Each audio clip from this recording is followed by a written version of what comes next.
I was watching a very good NBA championship series between the Indiana Pacers and the Oklahoma City Thunder when Pacers guard Tyrese Halliburton stumbled to the floor in pain and frustration.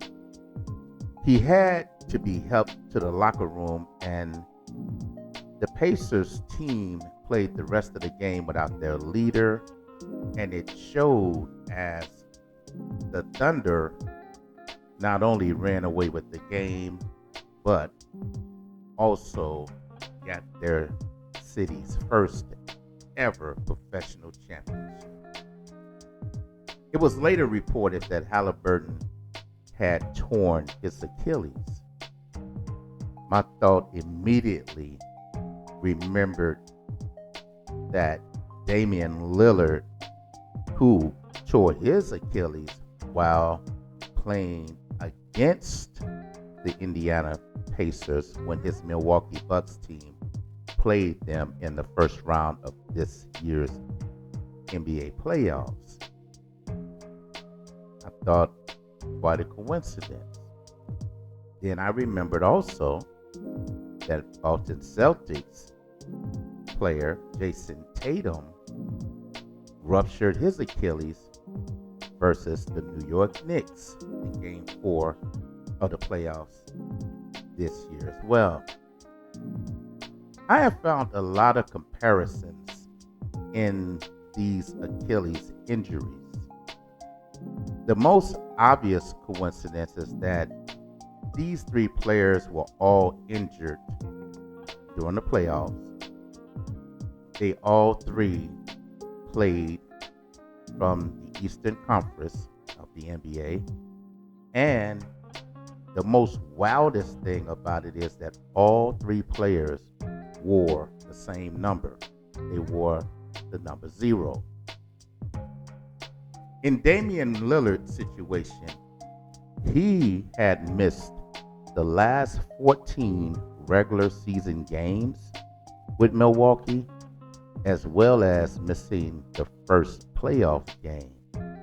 He had what has been diagnosed as what's called deep vein thrombosis, DVT, and this affected him in his right calf. He tried through therapy and medical help to try to return for the playoffs and to help push his team through a playoff run. He played in 3 playoff games, and his injury occurred in the 4th game of the playoffs.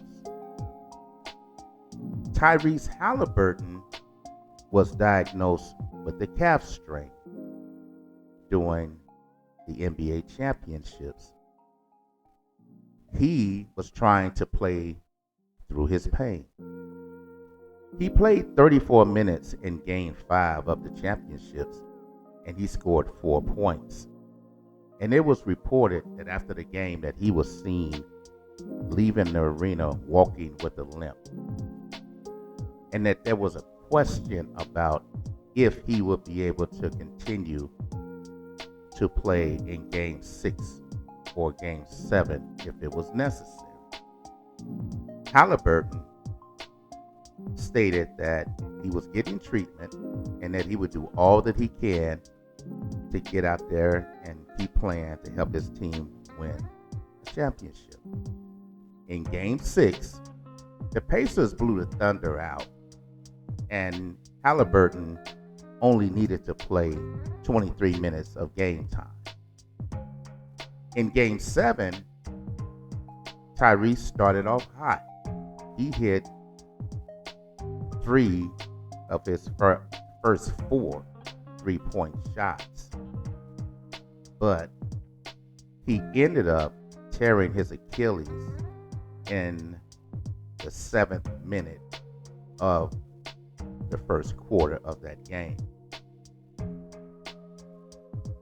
I want to speak on a side note for just a second.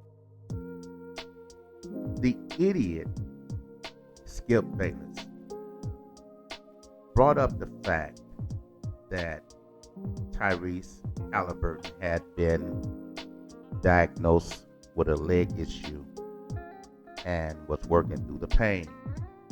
He wanted to give his peace of mind, stated that he did not believe that Tyrese Halliburton was hurt.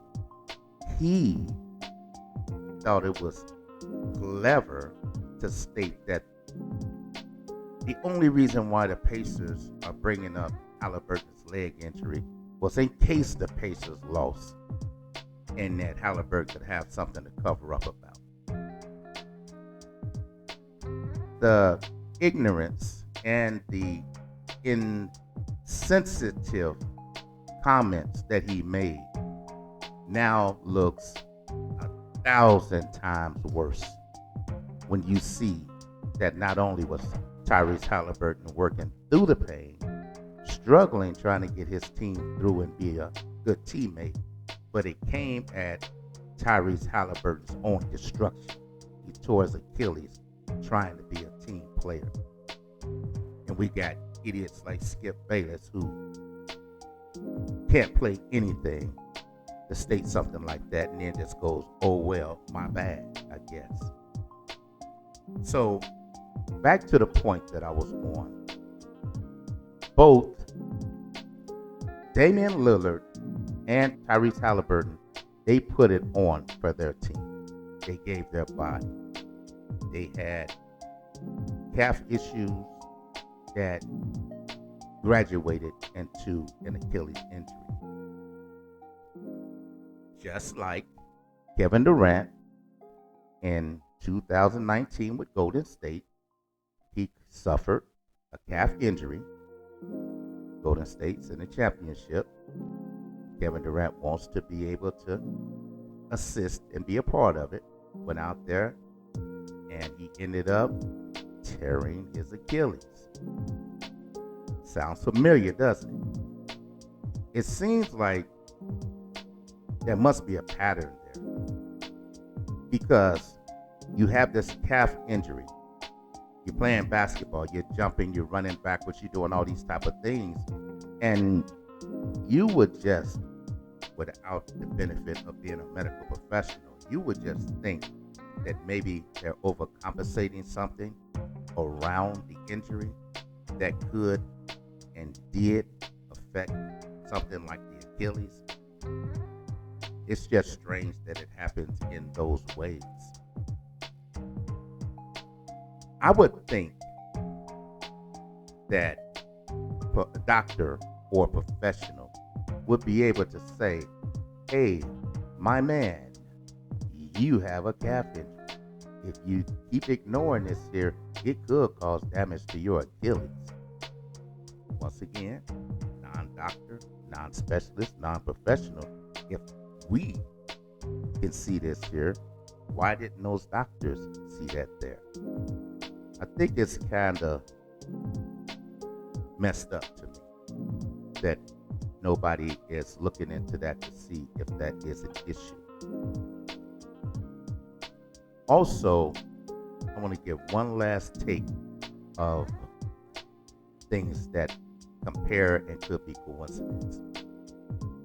Tyrese Halliburton, Damian Lillard, Jason Tatum, Kevin Durant, and even Kobe Bryant wore low-top sneakers, and all of them either tore or ruptured their Achilles. You can't help but wonder if those all-star players had wore the traditional high-top sneakers, the ones that have the ankle and lower leg support, if this could have made a difference in saving the Achilles situation and have to go for more than a year's worth of therapy and traction. I can't say that any of those things that I'm saying about the doctors with the calf injuries information or the low tops with the sneakers or anything like that. The can't say this. I'm just saying, damn, it's something. It cannot be a coincidence that this happened in all those ways. I'm going to make this a short one and close this one out, but I just wanted to give my point of view of that. Have anybody else thought about that? Have y'all seen it being talked about elsewhere as well? Then hit me up in comments. Let's talk about it. If you will, I appreciate if you give me any likes. And if you like my content, I would hope that you would subscribe to my page. And I'm going to go ahead and close this out right now, and I'm going to say bye-bye.